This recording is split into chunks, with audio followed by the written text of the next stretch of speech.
امام حسین علیہ السلام کی شان میں معصومین علیہ السلام کی دیت حدیثیں، امام حسین علیہ السلام کی شان میں ڈیف حدیثیں۔ رسول اللہ صلی اللہ علیہ وآلہ نے فرمایا ان لقتل الحسین حرارۃ فی قلوب المؤمنین لا تبرد ابدا، امام حسین علیہ السلام کا قتل ایسا گرم داغ مومنین کے دلوں پر رکھے گا جو کبھی سرد نہ ہوگا۔ رسول اللہ صلی اللہ علیہ وآلہ نے فرمایا بی انذرتم وبعلی ابن ابی طالب اہتدیتم وبالحسن غیتم مال احسان بالحسین تسعدون به تشکون الا وان الحسین باب من ابواب الجنہ من عاداہ حرم اللہ علیہ ریح الجنۃ لائنا۔ میرے ذریعے تو متنبہ کیا گیا اور خبردار کیا گیا، اور علی علیہ السلام کے وسیلے سے ہدایت پاؤگے، اور امام حسن علیہ السلام کے ذریعے تم پر احسان ہوگا، اور امام حسین علیہ السلام کے ذریعے خوش بختاور سعید ہو جاؤ گے اور ان کے بغیر بدبخت ہو جاؤ گے۔ جان لو کہ حسین جنت کے دروازوں میں سے ایک دروازہ ہے، جو بیان کے ساتھ دشمنی کرے گا خداوند متعال جنت کی خوش بواس پر حرام کرے گا۔ امام حسین علیہ السلام نے فرمایا وحقیق علی اللہ ان لا یاتینی مکروب لا ردہ واقلبها الی اہلہ مسرورا۔ اور یہ خداوند متعال پر ہے کہ کوئی بھی غمزدہ اور مصیبت زدہ انسان میرے پاس نہیں آئے گا سوائے اس کے کہ میں اس کو شادمان و مسرور کر کے لٹاؤں گا اور خاندان کے پاس پہنچا دوں گا۔ امام سجاد علیہ السلام نے فرمایا رحم اللہ العباس فلقد آثر و ابلا و فدا اخاہ بنفسہ، اللہ کی رحمت ہو عباس علیہ السلام پر جنہوں نے ایثار کیا اور کوشش کی اور اپنی جان اپنے بھائی پر قربان کر دی۔ امام محمد باقر علیہ السلام نے فرمایا ان الحسین صاحب کربلا قتل مظلوما مکروبا عطشانا لہفانا فآل اللہ عز وجل على نفسه ان لا یاتیہ لہفان ولا مکروب ولا مذنب ولا مغموم ولا عطشان ولا من به عاهة ثم دعا عنده تقرب بالحسين بنعلى عليه السلام إلى الله عز وجل إلى نفس الله كربته أعطاه مسألته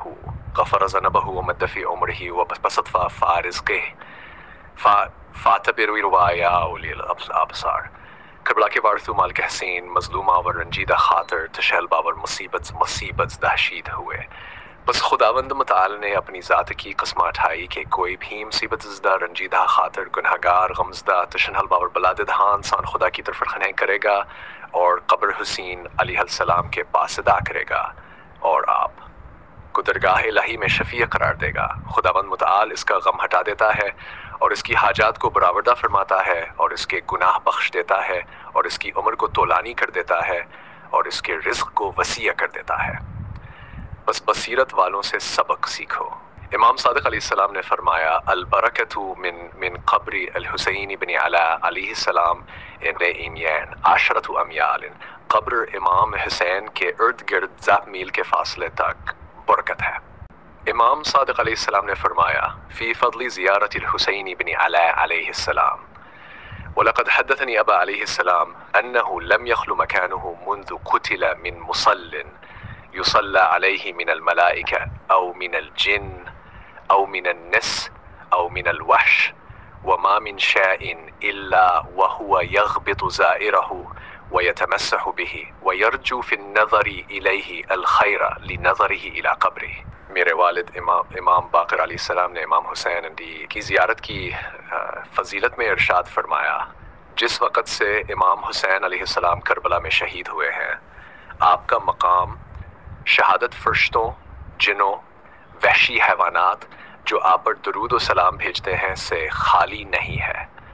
اور ہر چیز امام حسین کے زائر کے ساتھ غبطہ کرتی ہے اور اپنے جسم و وجود سے زائرین کو چھو لیتی ہے، اور زائر امام حسین انفائے پر نظر کر کے خیر کی امید رکھتی ہے کیونکہ اس نے قبر امام حسین علیہ السلام کو دیکھ لیا ہے۔ امام صادق علیہ السلام نے فرمایا لا تدع زیارت الحسین بن علی علیہ السلام و مراصحابک بذالک یمد اللہ فی عمرک و یزید اللہ فی رزقک و یحییک اللہ سعیدا ولا تموت الا سعیدا و یکتبک سعیدا۔ امام حسین علیہ السلام کی زیارت کو ترکن کروا اور اپنے دوستوں کو بھی زیارت سیدہ شہداء علیہ السلام کی تلقین کرو، کیونکہ اس صورت میں خداوند متعال آپ کی عمر طولانی کرتا ہے اور آپ کے رزق کو وسیع کر دیتا ہے، اور آپ کو زندگی کو سعادت اور خوشبختی سے مالا مال کر دیتا ہے، اور آپ کو سعادت کے بغیر موت نہ آئے گیا، اور خداوند متعال آپ کو سعادت مندوں کے زمرے میں قرار دیتا ہے۔ امام علی بن موسی رضا علیہ السلام نے فرمایا، کان ابی اذا دخل شہر المحرم لا یرا ضاحکا، جب محرم کا مہینہ آن پہنچتا تھا کوئی بھی میرے والد امام موسی کاظم علیہ السلام کو مسکراتا ہوا نہیں دیکھ سکتا تھا۔ حضرت امام زمانہ مہدی علیہ السلام نے فرمایا، لِأَنْدُبَنَّكَ صَبَاحًا وَمَسَاءً وَلِأَبْكِيَنَ عَلَيْكَ بَدَلَ الدُّمُوعِ دَمًا، میں ہر صبح و شام آپ کے لیے روتا ہوں اور آپ کے لیے آنسوؤں کے بجائے خون بہاتا ہوں۔